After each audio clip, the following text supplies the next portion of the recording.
Ya Mbak Rosi, sebenarnya kita sudah melalui beberapa tahap yang memang kita kira tadinya kita dengan duduknya bersama-sama dengan tripartit bisa membawa perubahan yang eh, versinya pemerintah yang akan diberikan ke DPR.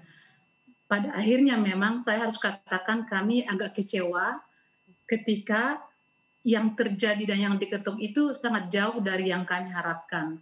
Misalnya ada beberapa tahap yang tidak pasti, misalnya yang beredar luas saat itu draft dan kita bolak-balik membahasnya bersama-sama, itu kan sudah tidak transparan. Lalu kita protes-protes untuk dilibatkan dalam tim karena kita kira dengan berdialog sosial bisa kita win-win solution. Tapi ketika itu terjadi ada beberapa kendala, ada teman kita yang memilih di luar melakukan strategi dan kita memilih bersama-sama dengan Kadin, Apindo, pemerintah dan beberapa serikat buruh. Kami memang berharap dan berjanji kepada teman-teman bahwa dengan tinggalnya kita di sana, dengan terlibatnya kita di sana, kita akan bisa mempengaruhi substansi yang ada.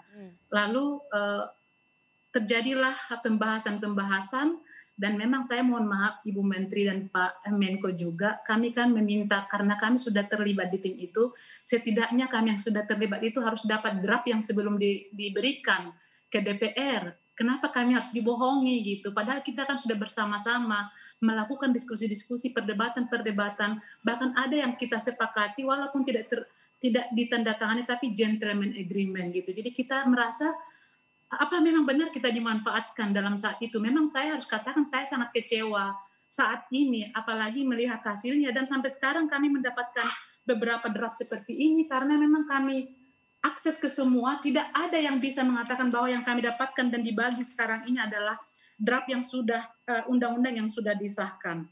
Lalu memang kami menyoroti beberapa pasal. Kami tidak mengatakan buruk semua, tapi saya harus menyoroti yang khusus di Cipta Kerja, ketenaga kerjaan, soal misalnya kontrak kerja.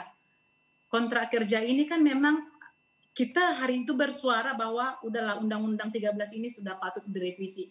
Tapi ketika ada Undang-Undang Omnibus Law sekarang ini kan, tidaknya lebih bagus juga saya lihat, nanti tolong juga saya dikoreksi, tapi yang saya baca dan saya teliti dengan teman-teman, bahwa perjanjian kontrak kerja waktu tertentu ini bisa selama mungkin. Lalu untuk apa pesangon dibuat dalam pasal-pasal ini? Karena saya kira kalau ada kontrak kerja yang berkepanjangan, pesangon yang kita perjuangkan itu yang tadinya dari 32 itu sekarang menjadi 19 plus 6 dari pemerintah itu, saya kira siapa yang akan mendapatkan. Lalu kedua, kita misalnya soal outsourcing.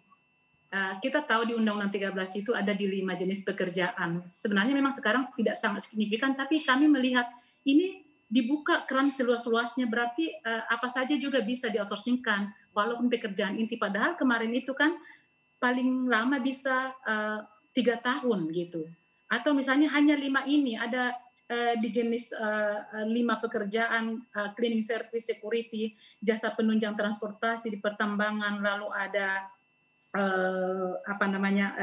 penyedia makanan apa sih namanya itu, catering dan juga jasa migas pertambangan. Ternyata sekarang kan tidak seperti itu. Lalu kami juga menyoroti pesangon yang tadinya 32 dan waktu di Panja tiba-tiba kami mendengar 25 dan 6 dari 23 dari pengusaha dan 9 dari pemerintah. Tapi yang kami dapatkan akhirnya di draft yang sudah kami temukan ini adalah 19 plus 6 dari pemerintah melalui jaminan kehilangan pekerjaan. Lalu ada misalnya soal apalagi yang paling kami sorot ini, upah minimum. Memang dikatakan Bapak Menko tadi upah minimum itu ada, benar. Upah minimum itu ada, tapi kan upah minimum provinsi, upah minimum kabupaten kota ada, tapi sektoralnya hilang. Lalu upah padat karya memang kami bersyukur itu dihapus.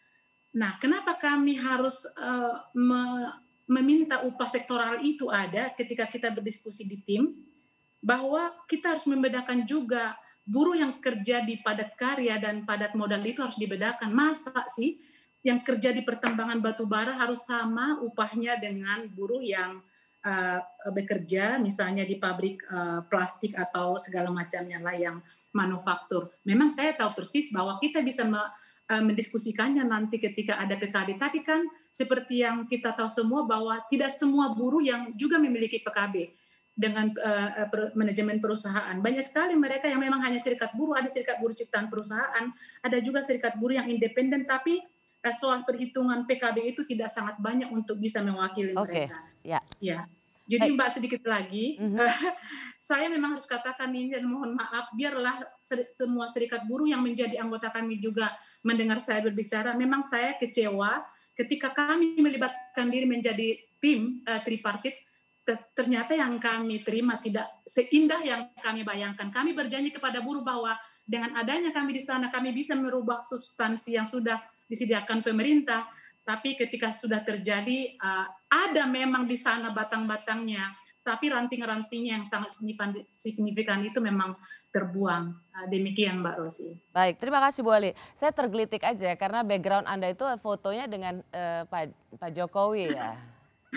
Saya agak gagal fokus karena saya lihat ada foto siapa, ternyata Anda berfoto dengan Pak Jokowi. Apa eh, Pak Jokowi ini seperti tadi yang sudah saya katakan, soal Omnibus Law ini secara Pak Jokowi secara khusus menegaskannya dalam pelantikan menjadi presiden periode kedua, artinya ini memang keinginan beliau untuk pemulihan ekonomi.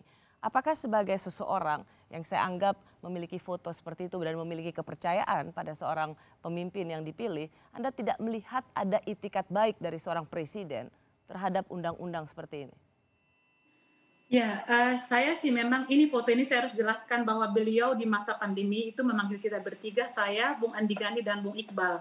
Ketika itu memang sudah berjalan pembahasan rancangan undang-undang Omnibus Law di gedung DPR, lalu kami meminta karena dengan ancaman demo pada saat itu kami takut sekali karena bisa mempertinggi jumlah yang terserang COVID. Lalu beliau singkat kata meminta kita datang ke sana, itulah foto saya ini Mbak. Jadi memang terus terang saya pendukung beliau pada saat itu, tapi bukan berarti kalau saya pendukung presiden tidak bisa kita mengkritisi apa Betul, ya. kebijakan yang saya rasa tidak berpihak kepada kami. Saya harus kritik itu gitu. Dan memang ada kekecewaan saya. Saya tahu persis bahwa ini bukan idenya Pak Jokowi sendiri, tapi kan banyak juga menteri-menteri dan juga pembantu-pembantu beliau yang memang mempersiapkan ini. Tapi memang kemarahan kami akhirnya pada pemerintah dan kekecewaan kami juga kepada DPR karena DPR juga saat itu ada misalnya partai tertentu yang ikut orasi akan membantu buruh pada saat itu, tapi nyatanya kan tidak. Jadi kalau ada judul Mbak Rosi